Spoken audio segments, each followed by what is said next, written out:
मैं फिर से वहीं पर आता हूँ।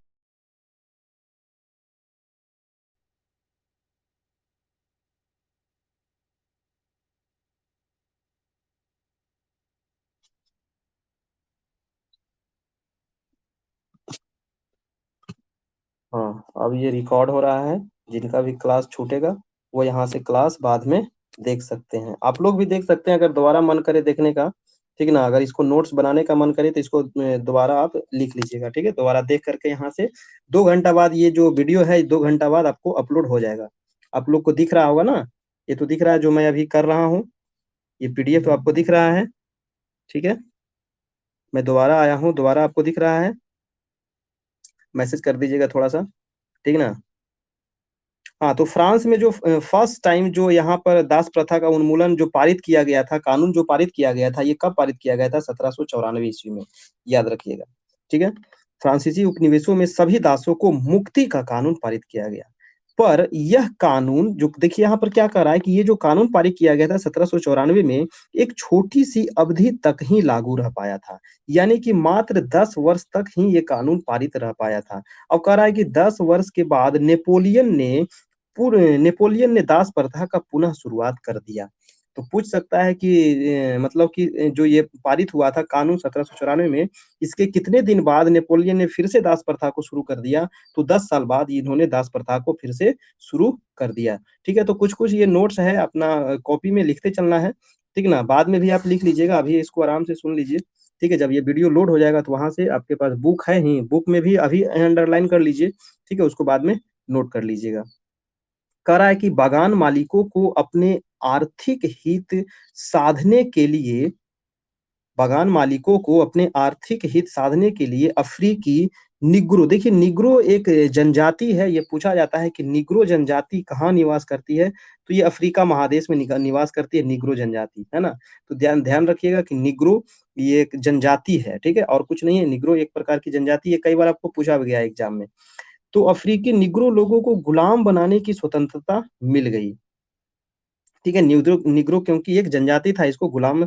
आगे कह रहा है कि फ्रांसीसी उपनिवेशों से अंतिम रूप से दास प्रथा का जो उन्मूलन हुआ वो 1848 में किया गया था। तो ये आपका इंपॉर्टेंट पॉइंट है कि दास प्रथा का उन्मूलन अंतिम रूप से फ्रांस में कब किया गया था? तो 1848 ईस्वी में, ठीक है। तो इसको याद रखिएगा कि कब किया गया था, तो 1848 में किया गया था, ठीक ना। चलिए आगे देखते हैं। तो यहाँ पर मेन 2-3 पॉइंट जो था कि फर्स्ट टाइम कब किया गया था और लास्ट टाइम यहाँ पे पूर्ण रूप से कब किया गया दास प्रथा का उन्मूलन। देखिए यहाँ पर आपको दिखाया गया है, आपके जो बुक होगा उसमें भी देख लीजिएगा। यहाँ लिखा है कि सन 1794 की इस चित्र में दासों की मुक्ति का वितरण है और शीर्ष पर तिरंगे बैनर का नारा है। देखिए ऊपर आपका चित्र है, ऊपर जो चित्र आप देख रहे हैं, ठीक ना। इस चित्र में दिया गया है कि शीर्ष पर तिरंगे का बैनर लगा हुआ है, ऊपर देखिए बैनर लगा हुआ है, और मनुष्य के अधिकार, देखिए, है ना। ये है मनुष्य का अधिकार। आगे कह रहा है कि नीचे अभिलेख कहता है, क्या कहता है कि गुलामों की मुक्ति। एक फ्रांसीसी महिला अफ्रीकी एवं अमेरिकी इंडियन दासों को यूरोपियन कपड़े देकर उन्हें सभ्य बनाने की चेष्टा कर रही है। इस चित्र में और कुछ नहीं था, यहाँ पे आपको पूछने वाला कुछ नहीं है। देखिए निग्रो, निग्रो के बारे में यहाँ पर बता रहा है कि निग्रो क्या है दोस्तों? तो अफ्रीका में सहारा रेगिस्तान के दक्षिण में रहने वाला स्थानीय लोग, है ना। एक प्रकार की निग्रो जो है ये जनजाति है, और ये कहाँ निवास करती है? तो ये नोट में लिख लीजिएगा क्योंकि ये इंपॉर्टेंट है। कई बार आपको पूछा जाता है कि निग्रो जो जनजाति है ये कहाँ निवास करती है? तो सहारा रेगिस्तान। सहारा क्या है? तो आपको पता ही होगा कि विश्व का सबसे बड़ा जो रेगिस्तान है वो है सहारा रेगिस्तान।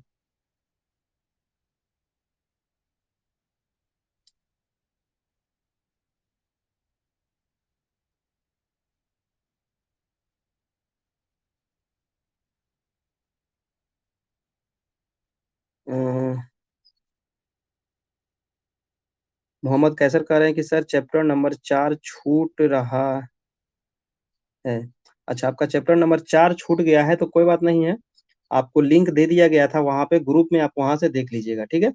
हाँ, जिनका भी छूट गया होगा तो वहाँ पे आप ग्रुप में मांग लीजिएगा, हम ग्रुप में डाल देंगे फिर से, कोई दिक्कत नहीं है, ठीक ना। हाँ, तो ये निग्रो जो जनजाति है कहाँ निवास करती है दोस्तों? तो सहारा रेगिस्तान में। और सहारा जो रेगिस्तान है ये विश्व का सबसे बड़ा रेगिस्तान है, याद रखिएगा। पूछा जाता है कि विश्व का सबसे बड़ा रेगिस्तान कौन सा है, तो विश्व का ये सबसे बड़ा रेगिस्तान है। और ये कहाँ है, तो उत्तरी अफ्रीका में पड़ता है ना। तो उत्तरी दक्षिणी भी याद रखिएगा, तो पूरा उत्तरी अफ्रीका में पड़ता है सहारा रेगिस्तान। ठीक है। रेगिस्तान देखिए दो प्रकार के होता है, एक तो होता है गर्म रेगिस्तान, एक होता है ठंडा रेगिस्तान। ये तो पता होगा। तो सहारा जो कैसा रेगिस्तान है, तो ये है आपको गर्म रेगिस्तान है, ठीक ना, ध्यान रखिएगा। कह रहा है कि सहारा रेगिस्तान के दक्षिण में रहने वाले लोग हैं कौन, तो निग्रो। यह अपमानजनक शब्द है जिसका अब प्रायः इस्तेमाल नहीं किया जाता है, ठीक है। चलिए, तो ये पुराने समय में इस्तेमाल इसका किया जाता था। तो ये था आपको दास प्रथा का उन्मूलन, छोटा सा चैप्टर था। ये चैप्टर यहाँ पर देखिए समाप्त होता है। और इसके आगे जो है वो, चलिए हम लोग दूसरा चैप्टर आज भी खत्म कर देते हैं इसको, क्योंकि बहुत छोटा चैप्टर है ना। तो इसको अभी तो ज्यादा टाइम हुआ नहीं है, आगे देखते हैं नेक्स्ट चैप्टर।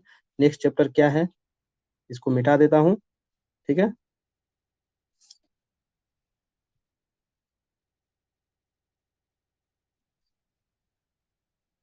देखिए जो नेक्स्ट चैप्टर है आपका दोस्तों, उसका नाम क्या है, क्रांति में रोजाना की जिंदगी, सॉरी, क्रांति और रोजाना की जिंदगी।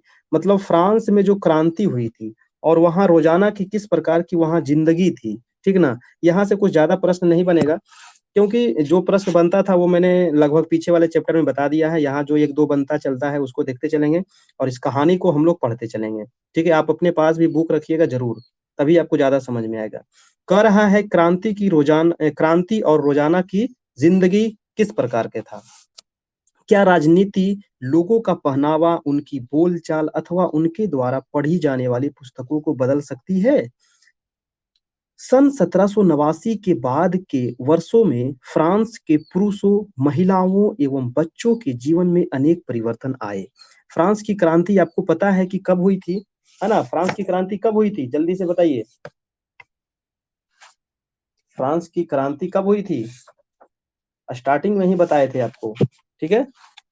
फ्रांस की जो क्रांति हुई थी ये कब हुई थी, मैसेज कीजिए आप लोग। इतना तो याद होगा ना कि फ्रांस की क्रांति कब हुई थी, पूरा डेट बताना है ना। 14 जुलाई, पहला लाइन यही था फ्रांस की क्रांति का, 14 जुलाई 1789। ये आपको नहीं याद है, ये तो याद होना चाहिए फ्रांस की क्रांति कब हुई थी, तो 14 जुलाई 1789। यानी कि 1789 में जो फ्रांस की क्रांति हुई, उसके बाद फ्रांस में लोगों के जीवन में बहुत ज्यादा बदलाव आया। क्या कह रहा है कि लोगों के वहां के पहनावा, उनकी बोलचाल, उनके द्वारा पढ़ी जाने वाली पुस्तकों को बदल सकती है। कह रहा है कि सन 1789 के बाद के वर्षों में फ्रांस में के पुरुषों, महिलाओं, बच्चों के जीवन में अनेक परिवर्तन आए। क्योंकि फ्रांस का जो क्रांति हुआ था इसके पहले क्या था, तो फ्रांस में जो था ये यहाँ पर तीन स्टेट में बांटा गया था, है ना। पादरी वर्ग था, कुलीन वर्ग था, और व्यापारी वर्ग, मजदूर वर्ग। तो जो जो फर्स्ट स्टेट था, सेकेंड स्टेट था, इन लोग का क्या था, तो जन्मजात इन लोग को अधिकार दिया गया था कि आप लोग को नहीं कर देना है। मतलब कि बहुत ज्यादा अत्याचार किया जाता था जो थर्ड स्टेट वाले जो लोग थे, यानी कि जो गरीब मजदूर के लोग थे। थर्ड स्टेट ही आपको कर्ज देते थे, सब सारा चीज आपको पढ़ा दिया गया है पीछे। सॉरी। तो ये मतलब कह रहा है कि फ्रांस की क्रांति में उसके बाद जो है यहाँ बहुत ज्यादा परिवर्तन देखने को मिला था। चलिए आगे देखते हैं कि क्रांतिकारी सरकारों ने कानून बनाकर स्वतंत्रता एवं समानता के आदर्शों को रोजाना की जिंदगी में उतारने का प्रयास किया। बास्तिल के विध्वंस के बाद, कह रहा है, बास्तिल के विध्वंस के बाद 1789 की गर्मियों में जो सबसे महत्वपूर्ण कानून अस्तित्व में आया था, वह था सेंसरशिप की समाप्ति। तो सेंसरशिप की समाप्ति क्या था दोस्तों, एक प्रकार का कानून था, और ये फ्रांस की क्रांति के बाद आया था, ठीक है। तो याद रखिएगा, सेंसरशिप की समाप्ति एक कानून था जो 1789 यानी कि फ्रांस की क्रांति के बाद आया था। और इसके बारे में देखिए आगे बताएगा आपको प्राचीन राजतंत्र के अंतर्गत तमाम लिखित सामग्री और सांस्कृतिक गतिविधियों जैसे कि किताब है, अखबार है, नाटक है, इसको राजा के सेंसर अधिकारियों द्वारा पास किए जाने के बाद ही प्रकाशित किया या मंचित किया जा सकता था। देखिए, ये सब प्रश्न आपको नहीं पूछेगा, इसीलिए हम लोग यहाँ पर जल्दी-जल्दी इसको क्लियर करते चलते हैं। परंतु अब अधिकारों के घोषणा पत्र ने भाषण एवं अभिव्यक्ति की स्वतंत्रता को नैसर्गिक अधिकार घोषित किया। परिणाम स्वरूप फ्रांस में अखबारों, पर्चों, पुस्तकों एवं छपी हुई तस्वीरों की बाढ़ आ गई, जहां से वह तेजी से गांव से देहात में जा पहुंची। उनमें फ्रांस में घट रही घटनाओं एवं परिवर्तनों का ब्यौरा और उन पर टिप्पणी होती थी। फिर कह रहा है कि प्रेस की स्वतंत्रता का मतलब यह था कि किसी भी घटना पर परस्पर विरोधी विचार भी व्यक्त किए जा सकते थे। प्रिंट माध्यम का उपयोग करके एक प्रिंट माध्यम का उपयोग करके एक पक्ष से दूसरे पक्ष को अपने दृष्टिकोण से सहमत कराने की कोशिश की। नाटक, संगीत, उत्सवी जुलूसों में असंख्य लोग जाने लगे। स्वतंत्रता और न्याय के बारे में राजनीतिज्ञों व दार्शनिकों के पांडित्यपूर्ण लेखन को समझने और उससे जुड़ने का यह लोकप्रिय तरीका था, क्योंकि किताबों को पढ़ना तो मुट्ठी भर शिक्षितों के लिए ही संभव था। बस ये कहानी है और कुछ नहीं था यहाँ पर। क्रियाकलाप में क्या दिया है, चलिए आगे देखते हैं। इस चित्र में क्या दिखा रहा है कि चित्र 15 में है कि देशभक्त कसरती दाब मशीन जिसका इस्तेमाल मोटापा घटाने के लिए किया जाता था। अब देखिए, कसरती दाब मशीन है जिसका एक मशीन है जिसको मोटापा, देख रहे हैं ये व्यक्ति जो है कितना मोटा व्यक्ति है, इसको मोटापा घटाने के लिए यहाँ पर देख रहे हैं इसको दबाया जा रहा है।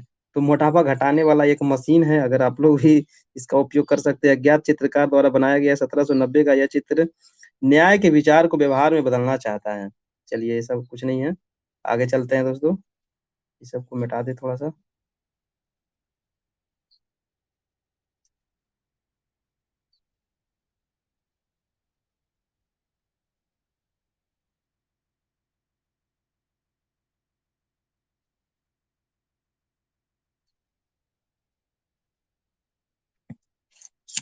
हम्म चलिए, इस चित्र में क्या दिखाया गया है, यहाँ कह रहा है कि मरा जनता को संबोधित करते हुए लुई लियोपोल्ड बाइली चरित्र चित्रण। इस अध्याय से मरा के बारे में आपको क्या याद आई? इसके इर्द गिर्द मौजूद दृश्य का वर्णन कीजिए तथा उसकी लोकप्रियता के बारे में समझाइए। किसी सैलून में आने वाले विभिन्न वर्ग के लोगों पर इस पेंटिंग की क्या प्रतिक्रिया होती है? ये सब कुछ नहीं है। चलिए, सारांश। अब देखिए, यहाँ पर सारांश दिया गया है, यानी कि जो फ्रांस की क्रांति हुई थी इसका सारांश, यानी कि निष्कर्ष। क्या निष्कर्ष निकला? तो कह रहा है कि 1804 में नेपोलियन बोनापार्ट ने खुद को फ्रांस का सम्राट घोषित कर दिया था। इसको नोट कर लेना है, ये आपको पूछा जाता है कि नेपोलियन बोनापार्ट जो था खुद को फ्रांस का सम्राट कब घोषित किया था? तो 1804 ईस्वी में। ठीक है, तो इस लाइन को आपको नोट कर लेना है। आगे है कि उसने पड़ोस के यूरोपीय देशों की विजय यात्रा शुरू की। अब नेपोलियन बोनापार्ट जो था, जो पड़ोसी देश थे उस पर भी मतलब इन्होंने आक्रमण करना शुरू कर दिया। देख रहे हैं यहाँ नेपोलियन बोनापार्ट का ये फिगर है ना, नेपोलियन बोनापार्ट का ये फिगर है, ठीक ना। ये देखिए, आल्प्स पार करता नेपोलियन। आल्प्स देखिए, आल्प्स क्या है? तो आल्प्स एक पर्वत है ना। जब ज्योग्राफी पढ़िएगा तो वहां मैं बताऊंगा कि आल्प्स क्या है दोस्तों। आल्प्स जो है एक पर्वत है, और ये आल्प्स पर्वत कहाँ है, ये पूछा जाता है कि आल्प्स पर्वत है कहाँ, तो लिख लीजिएगा यूरोप में पड़ता है ना। यूरोप की एक पर्वत है आल्प्स पर्वत। ठीक है, चलिए।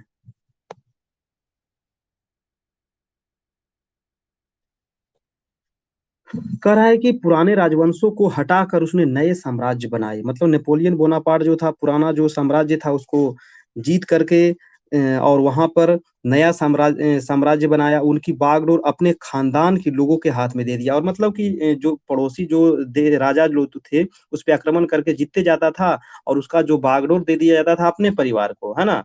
अपने परिवार को सौंप देता था। नेपोलियन खुद को यूरोप की आधुनिकीकरण का अग्रदूत मानता था। तो इसको भी नोट कर लेना है कि नेपोलियन जो था ये पूछा जाता है, ऐसे पूछेगा क्वेश्चन कि खुद को मतलब यूरोप में खुद को आधुनिकीकरण का अग्रदूत कौन मानता था? तो नेपोलियन, है ना? नेपोलियन अपने आप को कहता था कि हम आधुनिकीकरण के अग्रदूत हैं, है ना?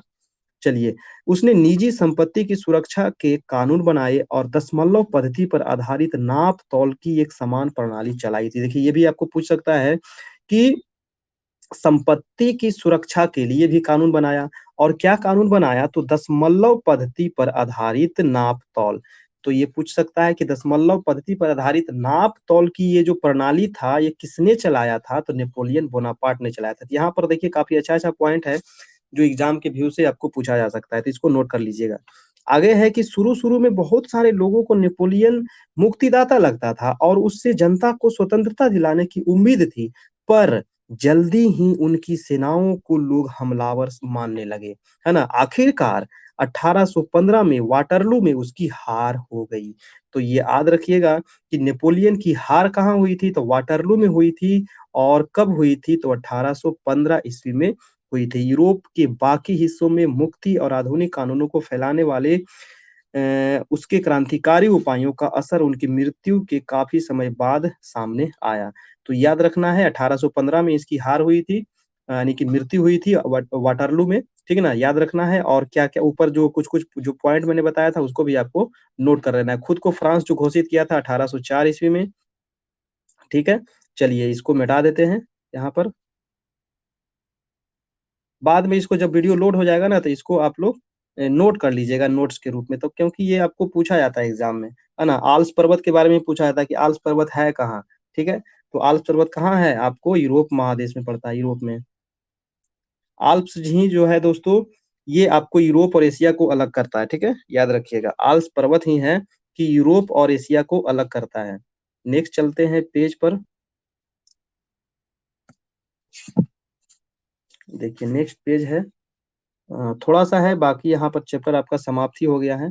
कह रहा है कि स्वतंत्रता और जनवादी अधिकारों के विचार फ्रांसीसी क्रांति की सबसे महत्वपूर्ण विरासत थे।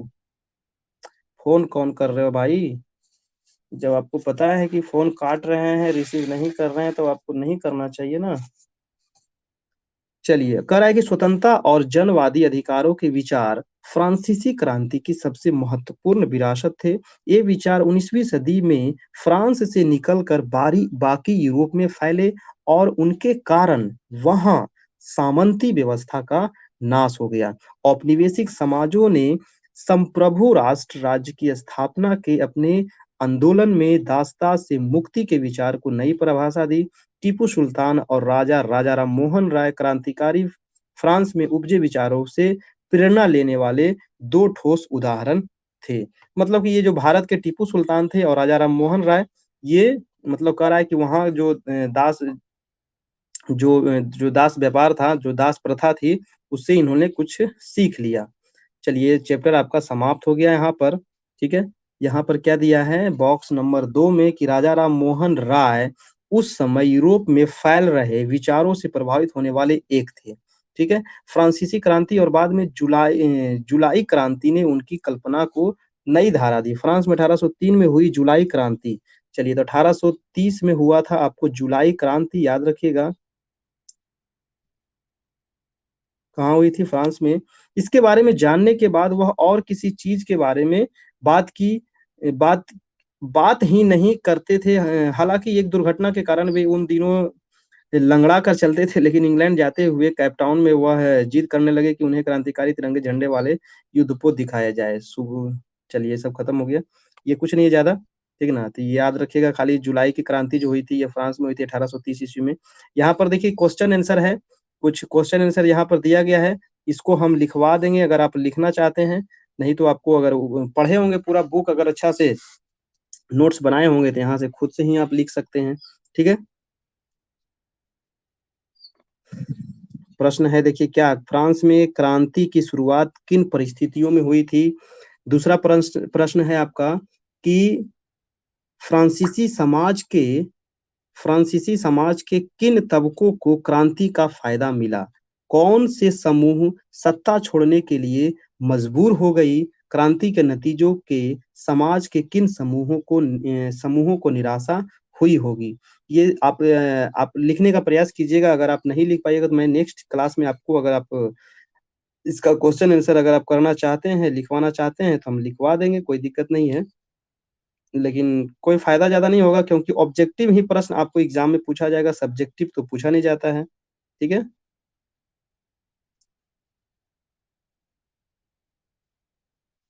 हुँ। चलिए, तो यहाँ पर देखिए चैप्टर आपका समाप्त हो गया। जो नेक्स्ट चैप्टर है आपका, नेक्स्ट चैप्टर जो पढ़िएगा वो है, क्या नाम है, यूरोप में समाजवाद एवं रूसी क्रांति। पहला जो चैप्टर था फ्रांस की क्रांति, ये तो आपका समाप्त हो गया। 9 देखिए, क्लास 9 जो है ना, ये पूरा आपको विश्व का इतिहास पढ़ना है यहाँ। अब देखिए हम लोग पढ़ेंगे रूस की क्रांति। अभी हम लोग देखे थे फ्रांस की क्रांति, है ना? अगला जो चैप्टर होगा वो हो जाएगा रूस की क्रांति और यूरोप में समाजवाद। तो ये भी चैप्टर काफ़ी बड़ा-बड़ा चैप्टर है इसमें, तो ये भी आपका देखिए 3-4 क्लास लग ही सकता है इसमें, है ना? काफ़ी बड़ा चैप्टर है, ठीक है?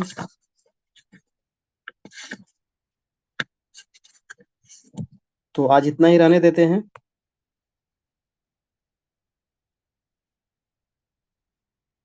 और इसका नोट्स आप लोग कुछ लिख लीजिएगा। 14 जुलाई से 13 जनवरी, चलिए ठीक है। आप लोग नोट्स ज़रूर लिखिएगा, क्योंकि नोट्स लिखने से ना आपको बहुत ज़्यादा फ़ायदा होगा। पढ़ने से तो भूल जाइएगा, क्योंकि इतिहास है ना, तो इतिहास ये सब तो ज़्यादा पढ़ने में भी इंटरेस्ट नहीं आता है, नींद आने लगता है। लेकिन आपको पढ़ना है, और इसको नोट्स ज़रूर बनाते चलिएगा, नोट्स बनाइएगा, तभी आगे कुछ होगा। ठीक है दोस्तों? तो आज इतना ही रहने देते हैं, फिर इसका चैप्टर जो अगला चैप्टर है आपका, यूरोप में समाजवाद एवं रूसी क्रांति, इसके बारे में देखेंगे। चलिए, अब वीडियो को समाप्त करते हैं। इसका नोट्स आप लोग लिख लीजिएगा।